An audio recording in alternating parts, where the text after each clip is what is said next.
Welcome to the latest edition of the Pro Football Focus IDP podcast, The Nickel. Once again, I am your host and happy to be here as we go down the home stretch towards the fantasy football playoffs. I am Walton Spurlin, and I am so happy and honored once again to be joined by my Pro Football Focus colleague and one of the best IDP minds in the business, Mr. Ross Miles. Thank you very much, Wally.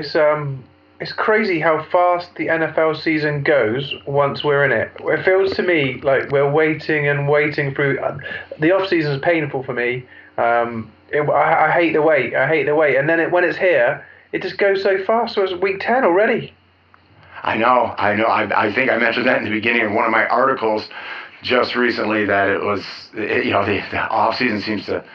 It's not really an off season, but the time in which they're not actually playing, we're usually writing and things, but it just goes on forever. And then the season flies by. But as I said, we're entering that crucial crunch time, so we're going to jump right in with our news and notes and some injuries. And the first one, somebody wasn't really, I don't think, performing to the level we might have expected it coming out of the preseason into the season, but was having a good game when he went down, and that's linebacker Jamie Collins of the Cleveland Browns. Yeah, I think your assessment of how you think he's been doing so far this season is bang on. Collins is a player who's a dynamic playmaker, and he is definitely someone I would feel is a solid LB1 when he's on his game. He makes enough tackles, but adds those splash plays as well, and he really hasn't lived up to that so far. I think I'd even go as far as say he's been disappointing in Cleveland since the move. Obviously, this is an MCL tear. He's out for the season now. It's one of those situations, I think, where there isn't going to be an obvious beneficiary. No, I think I looked, and James Burgess stepped in. And ended up playing 31 snaps, sort of a strong side, but no numbers of note. I think Kirksey and Chauvert are going to get the bulk of the tackles, and I don't really think there's anybody that I'd run out and grab and put into the lineup. And this next injury, boy, this one hurts because this is a guy who was really having a comeback year and who's battled injuries in recent seasons. And it's almost like we were waiting for the shoe to drop, and it did. And that's strong safety Tyvon Branch of the Cardinals, done for the year. And you could pretty much tell when he went down on the play. He's got a torn ACL, and that's going to shake things up in that Cardinals secondary. Yeah, it has. He's a player we were both a fan of for fantasy purposes once we realised he was starting and had returned to his old ways. But he was a player who was more than just a fantasy asset this season. Looking at our analyst gradings for him, I think he was ranked as the 5th best safety in the league out of 83 qualifiers. So he was having a superb season, both against the run and the pass. He's a massive loss both for fantasy and for the Cardinals in general. As you hinted at, though, I think there is a guy we can key in on, and that's a second-round rookie, Buda Baker. I don't want to touch on him too much because I have mentioned him in the waiver wire section, which we're going to touch on later. But yeah, for me, this is a definite. There's an obvious replacement on the roster. I think this is the guy you want to pick up. Right, yep, and we'll let you touch on Baker a little bit further in the podcast. Like you said, this is one where it looks like we do have a handcuff, and that's always good because it's not always that way.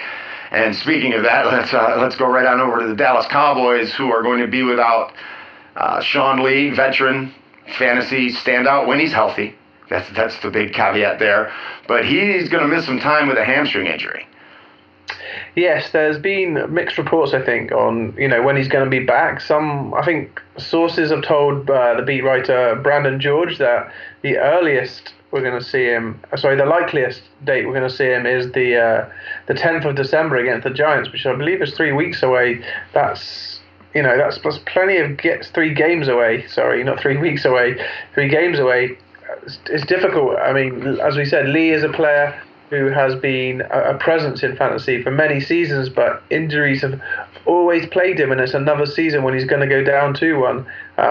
It's difficult. If you're an owner of him, again, we've seen Dallas sort of rotating people in and out this year due to injury. So Hitchens has been in and out. Jalen Smith is a guy I'd probably clue in on the most from this.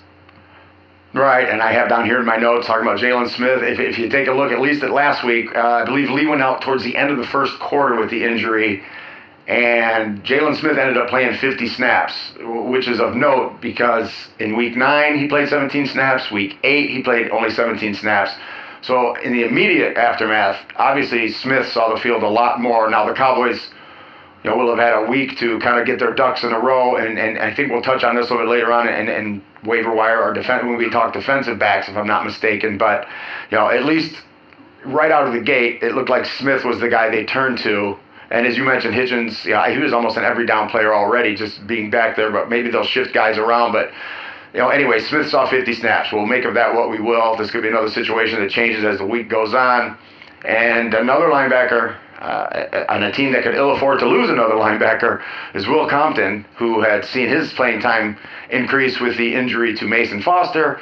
Well, now he's out indefinitely with a Lisfranc sprain, and that leaves us to sort through the rubble of the linebacking situation in Washington. Yes, it really has. I mean, this is the second time they've lost a linebacker. Obviously losing Mason Foster earlier in the season. There is a pattern on who they have been plugging in, and it's Martel Spate. He's been their go-to replacement. He played 46 snaps in week 3, and he played 43 snaps in week 4 after Mason Foster went down. He initially got the nod over Compton as the season panned out. He did lose that starting spot to Compton, but as soon as Compton went down last week, he was the guy they inserted straight into the lineup. All signs point to him being the guy to potentially roster because he is going to be the replacement, but whether he provides fantasy value is another question. I'm not convinced he's going to be worth too much. Exactly, and he ended up playing 29 snaps last week. Not a bad stat line. 2 solo, 5 assists, 7 total tackles, unlimited snaps. But as you said, this isn't somebody who I'm going to be racing to get a waiver wire grab on. It's sort of a wait and see how it plays out. Still got Zach Brown kicking around there. Is going to be eating up some tackles. And speaking of eating up some tackles, the Seattle Seahawks are hoping that Earl Thomas is going to return this week from the hamstring injury that he suffered a few weeks back. And he's expected to hit the field. And I believe this might be a Monday night affair against the Falcons. Yes, it is, and they'll be very keen to get him back on the field. Obviously, he hasn't played since week 8 when he pulled up chasing DeAndre Hopkins on that long score. So Thomas is an impact playmaker. He is someone you want on the field at all times. He can change the course of a game, and because of that, he can change the course of a fantasy game as well, which he has done quite well this year. He has been making those splash plays and keeping his fantasy points ticking over. So his owners will be keen to see him back on the field.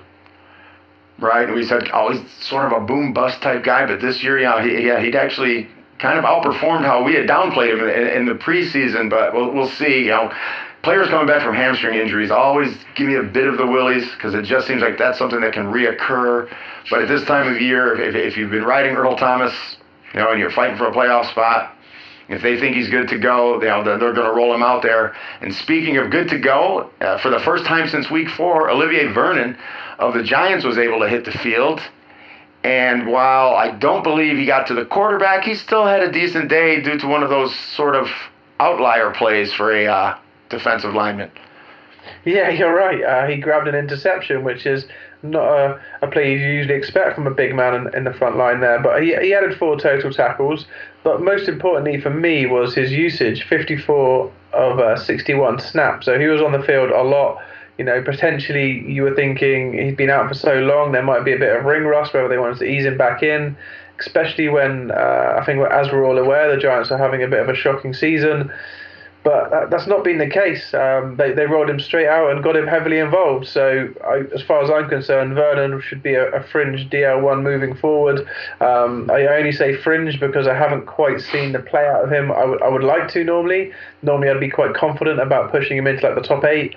But yeah, he hasn't quite delivered so far in New England. The only factor to keep him in that kind of DL1 territory for me is the fact we've had quite a few injuries to players that might have been above him otherwise. Yes, and he was credited with 1 quarterback hurry, 1 quarterback hit, so there was some pressure coming there. And I think, as you mentioned, it's undoubtedly there was a bit of ring rust. I mean, he'll shake that off, and in the second game back, maybe be a little bit quicker.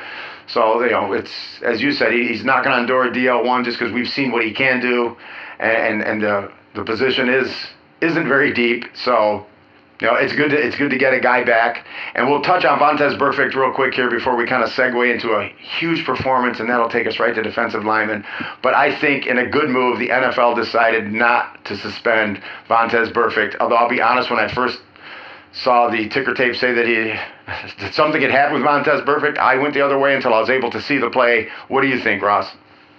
Yeah, so it's an interesting one. I own Burfict in plenty of leagues. I'm a fan just because he puts up points when he's on the field. He often gets overlooked because of the suspensions issue, especially starting this season. He was already suspended. So I watch Red Zone, and Red Zone obviously does a good job of cutting to all the action. And the Burfict story was flagged, and they did try and cut to it. But no matter what they didn't seem to show anything. I could see him riding a defender to the ground. So riding an offensive player to the ground, which was maybe, I thought, a little bit OTT, but that's the way Burfict is. But I didn't see him go anywhere near an official. It obviously did happen, but I still haven't managed to find footage of it. So I'm glad he's not suspended, because one, he plays for some of my fantasy teams, and two, no one managed to find anything to show me that it was warranted, to be honest. Exactly, and I think the NFL got it right this time. Which, with Burfict's reputation, they said you want to assume the worst, and that's just kind of human nature. But I haven't seen a great a replay of it, but I've listened to a lot of the accounts of people just talking about it. Was I said the official actually, from what I understand, may have made contact with him first. So that I believe that played into the NFL's decision. But let's head on to the performance of the season for IDP purposes.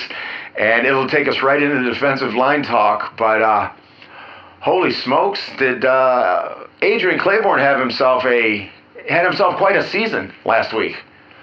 He did. So if you weren't aware, Falcons defensive end Adrian Clayborn had a phenomenal game. 6 sacks. 6 sacks in a single game in their Week 10 win over the Cowboys. That's just mind-blowing. And not only did he have 6 sacks, he topped it off with what I believe was 2 forced fumbles and a fumble recovery.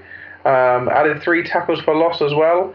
Just a phenomenal game. I heard of one league, which is relatively big play scoring, where he scored 70-plus points. I think they said 71.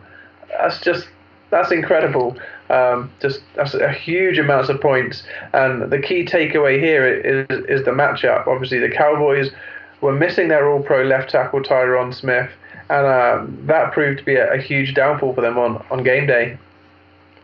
Right, and that's and it's something interesting. We're not certain if he's going to be back next week. We'll touch on that in a moment. But yeah, back to Clayborn. Yeah, I mean, you talk about that performance. It got me wanting to do a little bit of research, and I'm also working on my Start Sit article. And it had a little bit to do with that, and I just looked up standard scoring leagues. I went to a few different sites just to see how that scored out for him, and it was right around 40 to 45 points for that one game. And to put that into perspective, that's more than Joey Bosa has scored in the last 4 games. That's more than DeMarcus Lawrence has scored in the last 4 games, or Calais Campbell has scored in the last 4 games. He put that up in one game. So it's hats off to him. But I think it's something we've got to really treat for what it is, and that's a one heck of an outlier game, because if you look at weeks 1 through 9, again, he had 10 total tackles. I think that's 8 games with their bye week. He had 10 total tackles, 2 sacks, and 1 forced fumble in the other 8 games. Yeah, and I agree. I mean, he is a former first-round pick. I've flirted with him in fantasy leagues over the last few seasons. He's moved around, and I've just, he has flash talent at times, but he's never topped 6 sacks in an entire season before, and he's got 6 in one game here. So for me, he's only on the field 50 to 60% of snaps. He just doesn't get enough playing time. It simply isn't good enough for me to be fantasy relevant. If you start 3 defensive linemen in your league, maybe 4, he could well just about be on the fringes of relevance. But if you're in which is still a moderately deep IDP league, which just start 2 defensive ends, I don't think he's good enough to be a starter in the league for your fantasy team. Right, and if you have a deep roster, and we've talked about this, and you have the roster space, I'm not going to hate you if you take him on the waiver wire, because I bet he's out there. My longtime IDP league, he's out there. I'm not making him my first choice this week to go for, but as we've mentioned oftentimes, it is a thin position, but he's not somebody, as you said, that I'm racing to pick up and then I'm going to throw right in my lineup and rely on him to even come close to that, because you got to, again, look at his career history or just the more recent history of this season. So again, he could be a grab and stash, and maybe in case you suffer an injury down the stretch, but only if you have, maybe like I said, deep bench and you can afford it. Because like I said, I don't think he's somebody that I would rely on to take my team to the fantasy promised land, but it's I would say he's pick up at your own risk. And speaking of risky here, I suggested starting Myles Garrett last week against the Lions because my Lions tend to give up the sacks, but it was actually his partner in crime that had a better week. Yeah, Emmanuel Ogba, a couple of sacks and 3 total tackles. Pretty impressive performance from the man. He's now got 4 sacks in the season, which ties the team league with Myles Garrett. So it was a solid week from him.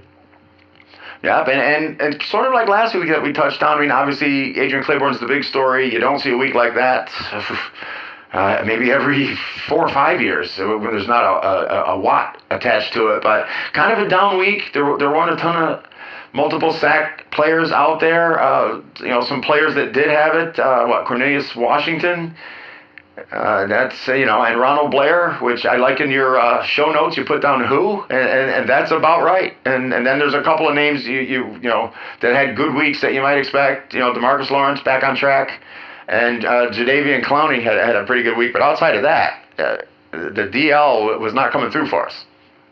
No, it was a low scoring fantasy week. Obviously, I watched the Rams Texans and was thoroughly enjoyed watching Aaron Donald and Jadeveon Clowney do what they do. Clowney particularly was very disruptive in the first half. Donald was his usual self, but Clowney really stood out. He was in the backfield several times making plays. 3 tackles for loss as well as his sack. And as you said, DeMarcus Lawrence getting it back on track. Now has 12 sacks in the season. So it was kind of typical names that were towards the top, but not that many really. Not enough sacks for me last week outside of Clayborn. Right. Yeah. Again, we're a down week sort of for defensive linemen, but that's again outside of Adrian Clayborn, but that right there is in its own orbit.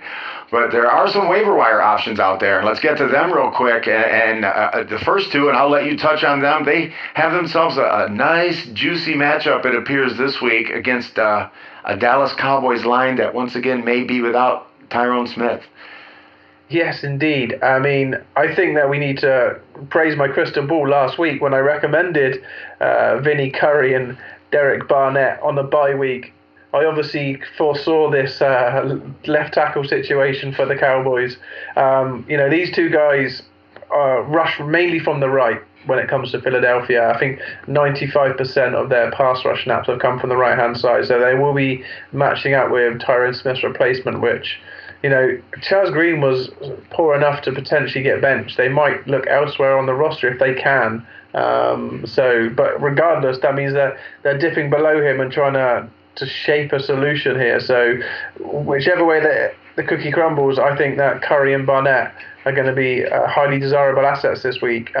Barnett is the purer pass rusher of the two. So if you gun to head, Barnett over Curry for me.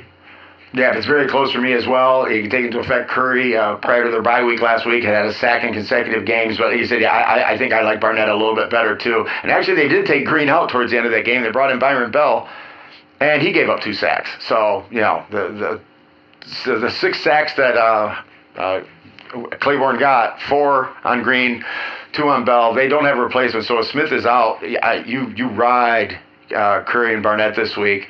And I like this next one. One of my hometown Detroit Lions, Ross is high on, and it's somebody that I believe I mentioned towards the end of our preseason talking about defensive linemen. That's Anthony Zettel. This kid's he's had a very nice season.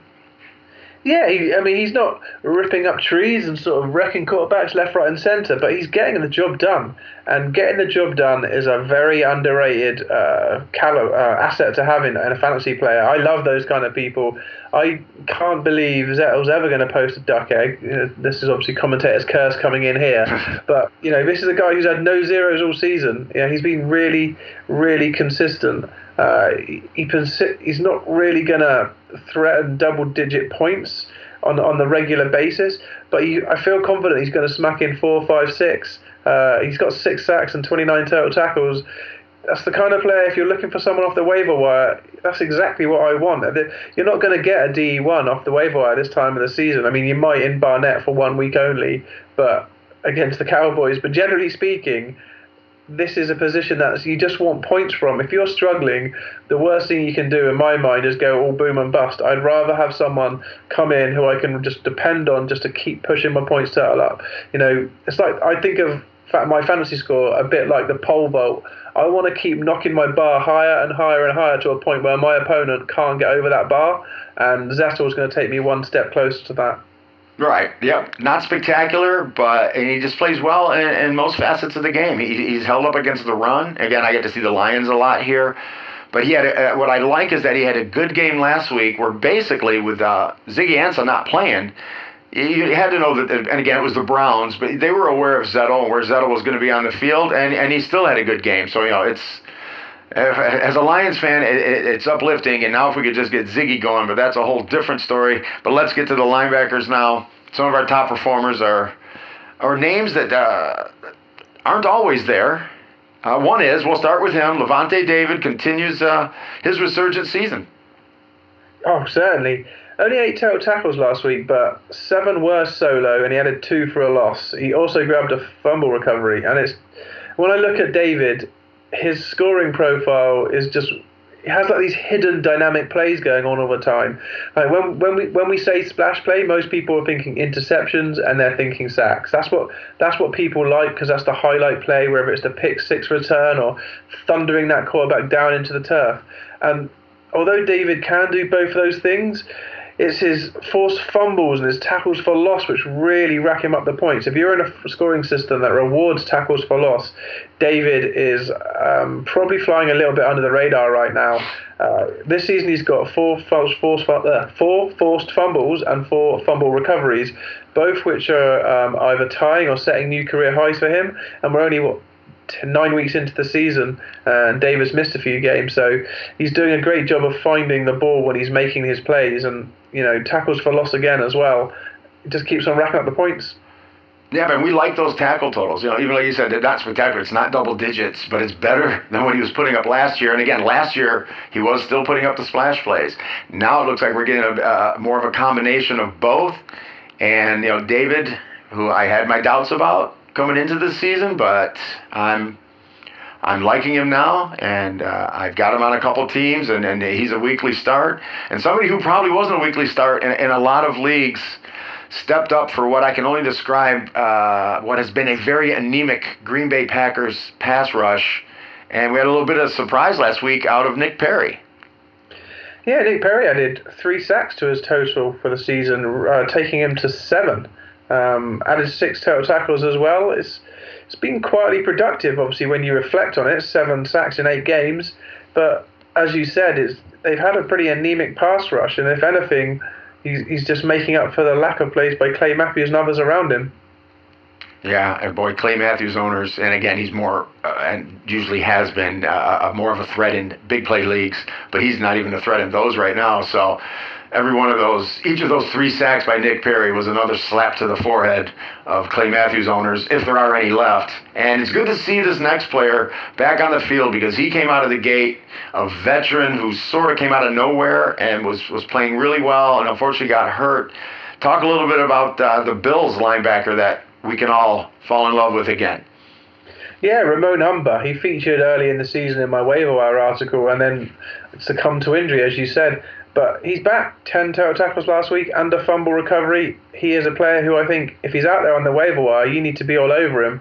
I really like him this week. In fact, I really like most of my guys this week in this week's waiver wire article, which was published earlier today. So, it would have been on Tuesday. So please get out there and check that, because I think there's a couple of interesting grabs if you haven't already read it. So, looking back over his season, only been healthy for 5 games, but Humber's had 10 plus total tackles in 3 of them.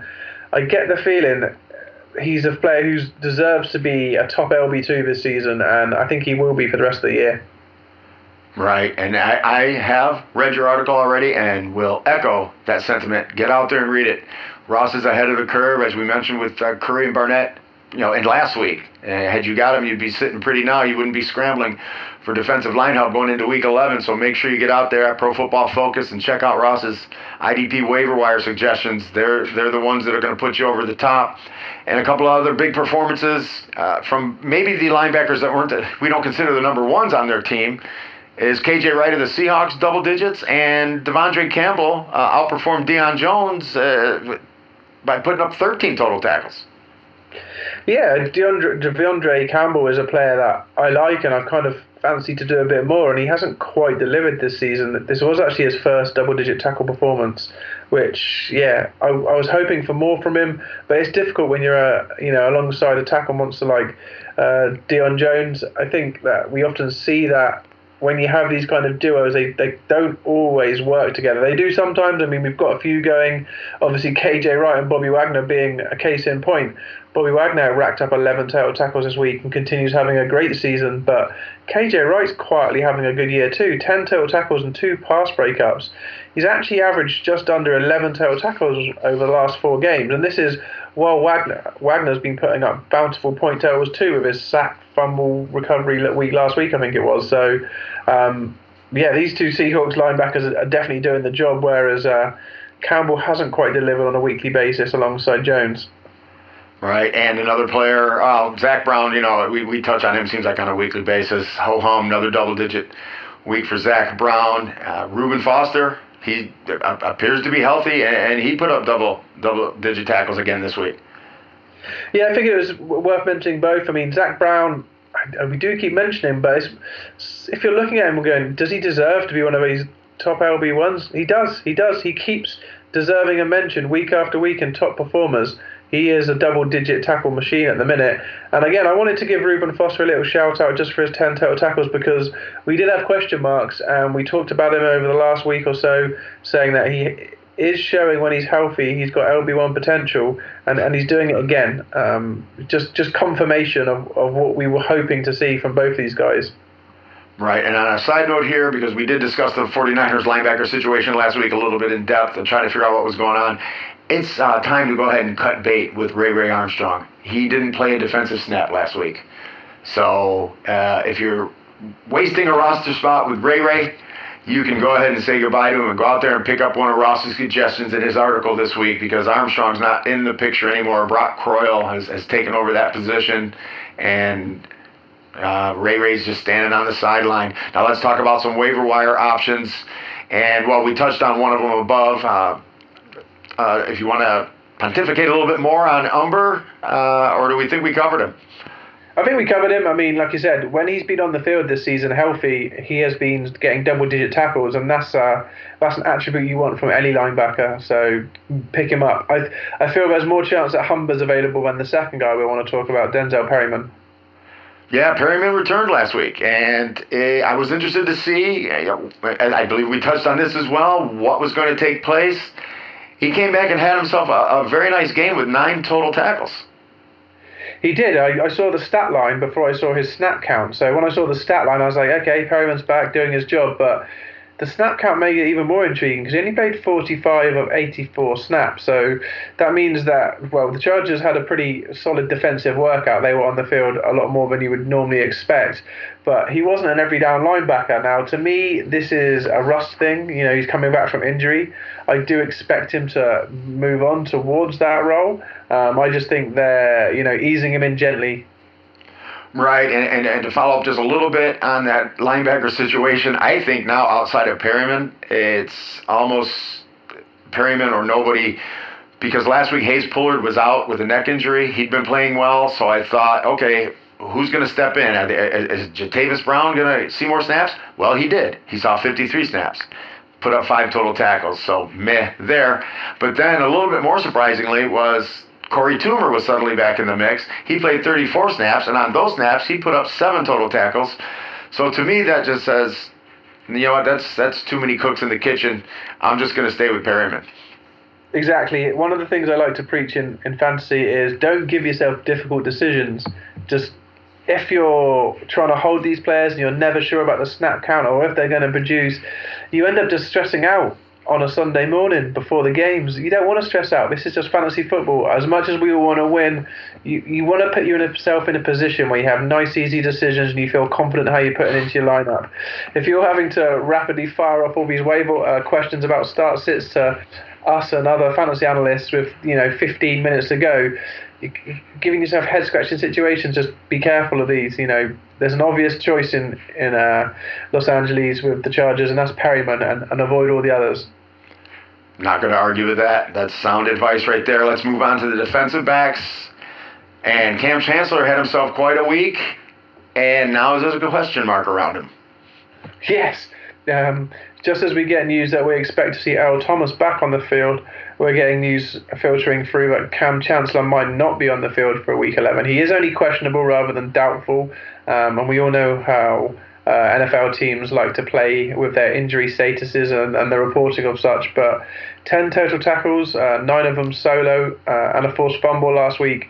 The stinger he suffered did come late in the game. I believe he played 71 of 80 snaps off the top of my head. So, to me, this is just the way the injury status is working in the NFL. I feel fairly confident we're going to see Chancellor on the field. The Seahawks are a game down to the Rams in a NFC in general. That's going to be a tough wildcard competition, so they can't really afford to slip further back.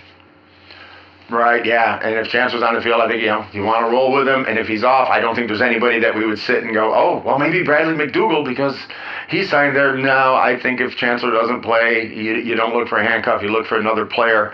And speaking of, to me, another player type guys, are a couple of players who had big weeks, but I don't know that it's something that we want to keep counting on. And that's Trey Boston and DJ Swearinger. Yeah, Trey Boston isn't a player I'm going to actively pursue. I mean, you don't play Blake Bortles every week. If you did, then you potentially would consider that person. But he made 2 picks of Bortles, could have had 3, added 6 total tackles. For me, he's just a marginal fantasy play. He's on the fringe. Maybe you can play him in the right kind of matchup and against quarterbacks that sail passes every now and then. You might fancy him, but otherwise, for me, he needs to stay on the waiver wire. DJ Swearinger, I'm a little bit more on the fence about, mainly because I've already mentioned him in one of my waiver wire articles this year.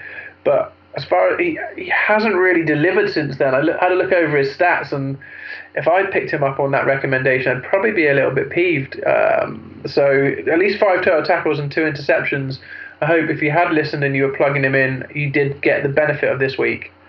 Well, I can tell you I left him on the bench in one of my leagues, but I just thought that I had better options. And again, 2 interceptions is a tough thing to count on a weekly basis. And speaking of somebody who's having trouble getting interceptions, but no trouble getting tackles, that would be the next player we're going to talk about, Jaleel Adai. Yeah, 8 total tackles last week. He now has 65 on the season, which is already a career high. And he's only had 9 games. But as you said, not a single splash play, which does limit his fantasy upside. He's got a really high floor. We've talked about how he's used in the box on a regular basis, playing over 90% of run plays within 8 yards of a line of scrimmage. And that's where he's getting his tackles from. But unless he can start punching some balls out or snagging the odd tip pass, it does cap him really at top of the DB2 tier. Right, and another player who I was very high on before the season, and we talked about him quite a bit this year just because he's bounced around on that defense, but he's settled in now as a strong safety with all the injuries the 49ers have suffered. Eric Reed had himself a very nice week. He did. He bears mentioning, obviously. We gave him plenty of courage last week, being returning and then the injuries to the secondary and how was he going to be used, and he did play at strong safety, but at the same time, similar to Adai, he spent over 90% of run snaps within the 8 yards of a line of scrimmage last week. So he is still almost like one of his hybrid linebacker safeties, although he is designated as a strong safety. I think he's someone you want to seriously consider putting in your lineup as we progress. He did actually have a fumble recovery, so he's already outdone Jaleel Adai for splash plays. So the similar players to me, I'd say Reed will be a little bit more up and down, but offer the splash plays, and Adai will be there just banging in tackles every single week. right? So there's the make sure you keep that in mind when you're setting your lineup. But yeah, Reed, it's coming on. I wish he'd been doing it all season long, but he suffered through some injuries, yada yada yada. But now he's playing well on a team that got their first win, but it's still not a very good team. Let's touch quickly on a couple of waiver wire guys before we head to our matchup section. And one of them we touched on earlier, but why don't you go ahead and expound a little bit on Budda Baker and his upside playing in place of Tyvon Branch. Yes, so Budda Baker, as we touched on, he is the Cardinals' second-round rookie pick from this season, and he didn't really get a look in because Tyvon Branch had been so impressive. I think in the before this week, he'd only had 40 snaps, and he had 44 this week in replacing Branch. So that tells you how limited his time on the field has been because Branch has been so good. He did get 9 total tackles once he came on the field in his 44 snaps, so that was a pretty good return, but it's not like anyone would have started him. The question we need to ask ourselves is, can he reproduce the tackle totals that Branch was himself, dishing out? So if he does, he's a DB1. I mean, Branch was right up there pushing, he was definitely a top 5 guy this season, so maybe he'd been overtaken by Bayard or someone because of his fluky interceptions, but as far as dependability, Branch, was considered top 3, top 5, and for me, I need to see something. I need some data. The sample size of 44 snaps isn't enough, but I would be confident of saying DB2. Whether I want to say DB1, give me another couple of weeks and we'll readdress it. Right, and this will be a good week to see, but they play at Houston, an offense that's struggling with Tom Savage, but he'll probably still take some chances down the field, and obviously they'll try and pound the ball a bit with Miller, so we'll see what Baker's got. You could see during that game, Antoine Bethea, it was really helping him out. He was helping to line him up at times. I mean, so he's got a great mentor there, one of the best tackler producers of all time, so it's been interesting to see how that unfolds. And one more, and we'll quickly touch on him before we head to our matchups, and who could benefit from Sean Lee being out is Byron Jones in Dallas. Yeah, Byron Jones played all over the field as a rookie. Very dynamic, he's rangy, he's fast, he's athletic, but he's growing into this role at safety now. Over the last 4 weeks, he's averaged 7 total tackles a game, but there's a few, the main storylines in Dallas is the suspension of Zeke Elliott, the loss of the left tackle, and Sean Lee being out. And I think those things all combine to lead to a more productive Byron Jones. So more tackles are going to leak through the middle to be mopped up by Jones with Lee not there, because as good as Jalen Smith is going to be when he replaces him, he's not the same caliber player Lee is. And again, Dallas, when they can't run the ball, they're going to be in closer games. They can't just grind games out. They're going to be giving up more sacks, it appears. So they're just going to be in a totally different ball game. And I think that because of that, their defense is going to be on the field a lot more. And that, again, more opportunities generally equals more fantasy performance. So Jones is a real sneaky one, I think, especially while Lee is out, and as long as his suspension is upheld. Right, and a nice matchup this week against the Eagles. There'll be a steady dose of LeGarrette Blount, Corey Clement getting involved, all those, Jay Ajayi. So, I think Jones is a great, not only just pickup, but I think a pretty good start this week. Now let's talk a little bit about some matchups that we like, and we'll start out with somebody who's having a sneaky good season that might be flying under the radar. Yeah, Chandler Jones for the Cardinals against the Texans. The Texans are one of the top matchups for edge rushers, and I was listing him and I was thinking, okay, I looked at his sack total. It took me by surprise. 10 sacks already for Chandler Jones. It feels like he isn't getting much love for that performance, but that can be the way when you're on a mediocre team and not a media market team, media market. So Chandler Jones could be a very productive one this week, and maybe going to pad his stack total. So I like him. Well, yeah, and again, as we mentioned, talking about Budda Baker, it's the Texans, and with Savage back there, they really have a tough time protecting that quarterback. A couple of players who I think we would agree have pretty much underperformed this year could maybe step up and help your team in a matchup that's just right against a struggling Broncos offense. Indeed, yeah, Carlos Dunlap and Michael Johnson. I was kind of tempted to put Carl Lawson down purely because I think he leads defensive linemen in sacks for the Bengals, but realistically, you're not going to start Lawson unless you're in some insanely deep league that has 16 teams or something. So Dunlap and Johnson, if you still have the kahunas to start your Bengals defensive lineman, this is going to be the week. Right, and then there's a few we don't like. You generally don't like your edge rushers against the Saints. No, Drew Brees is far too savvy. He's got great footwork for a guy that we would probably consider a little bit of an immobile quarterback, very much a pocket passer. But it's just his smarts and his release, his game management. He's not a player you're going to bring down lightly. Ryan Kerrigan and Preston Smith. Again, these are fringe fantasy players, so if you were thinking of starting them, they've got a really poor matchup, so I'd definitely keep them on the bench. Right, all right, we got about 5 minutes to go, so we will get through these matchups because this is the info you need to take home that championship, folks, so make sure you're writing this down. But again, the Chargers are a tough matchup, and especially tough when you're a little bit banged up like Jerry Hughes is. Jerry Hughes, ever since we said he was going to have a good day, he's had 2 duck eggs in a row. I mean, the last one is probably more to do with his injury. He is day-to-day with his shin issue, but he's only got 3 sacks in the year. He really is underperforming. I do not fancy this matchup against the Chargers to be the one that bails him out. The same can be said for Shaq Lawson, minus the injury. Right, and the Seahawks are a tough matchup for defensive linemen, so this is where the don't chase the stat line of Adrian Clayborn comes into effect. It certainly is. He's listed here, but technically no one should be considering starting him full stop. But if Adrian Clayborn's 6 sacks has tempted you to pick him up, which we're saying don't, you don't want to start him against Russell Wilson, one of the most fleet-footed quarterbacks in the NFL. He is an absolute terror to try and bring down, as I'm sure his highlight play from last week everyone will remember. So the same goes for Vic Beasley and Brooks Reed if either of those guys were on your radar for a sneaky start this week. Right, and I'm going to go ahead and mention, these are some off-ball linebackers that we like. I'm going to mention each guy's name so you can touch briefly on them so that we can get on down to our unfavorable matchups and get through our defensive backs.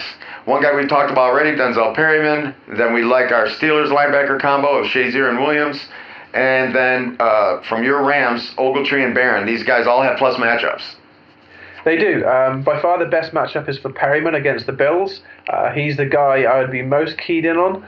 Obviously, there's upside in the fact that we're expecting him to see more time on the field after last week, being healthy.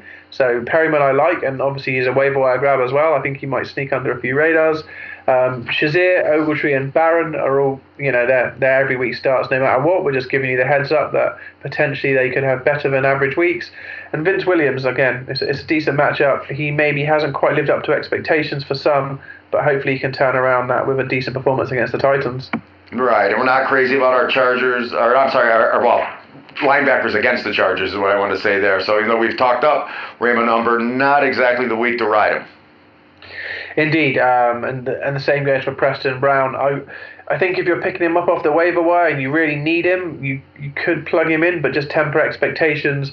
Again, similar thoughts for a duo of linebackers playing against the Redskins, AJ Klein and Craig Robertson.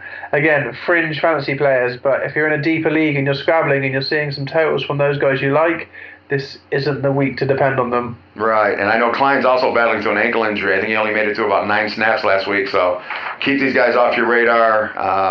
We're probably going to start these guys, but maybe temper your expectations for Deion Jones, Devondre Campbell. Certainly, I mean, Jones for me is an every week start. Campbell's on the cusp, especially if you're in a slightly shallower league, but this isn't the best week for them. All right, let's move on to defensive backs. The first 2 warm my heart. That's Glover Quinn and Tyvon Wilson of the Lions against the Bears. Indeed. Trubisky has been a somewhat tentative passer, I would say, over the start of his career. And the Bears team tends to lean on the running game, so expect Quinn and Wilson to be used down in the box a little bit more and potentially have some big plays. These next 2 guys we like for different reasons. One has really been putting up a lot of big plays that sort of came to us stall last week, but could come back up this week. And then the other one we just love because he's Rashad Jones. Yes, Rashad Jones. When you see his name next to a plus matchup, it just makes me smile. Every matchup is a plus matchup for Rashad Jones. The guy doesn't know what a bad matchup is, as far as I can tell. And Kevin Byard, the interception machine.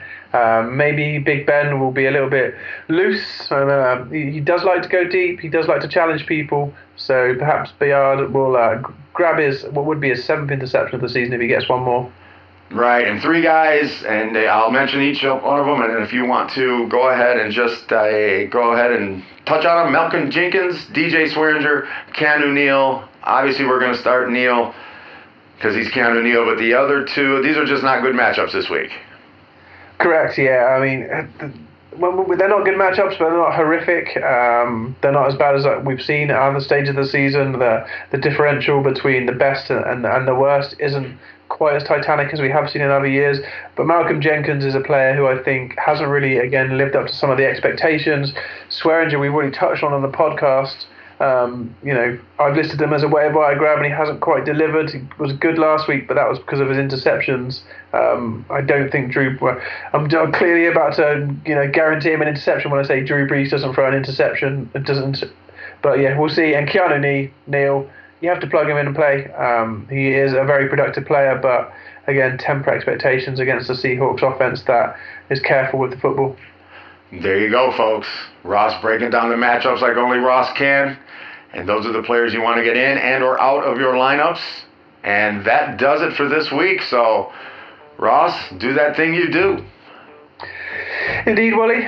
We will return to our respective abodes and enjoy another fantastic week of football. And hopefully our team's winning runs keep going. We may well get this playoff matchup we're very much hoping to have between our potential franchises. So, until next week, adios amigos.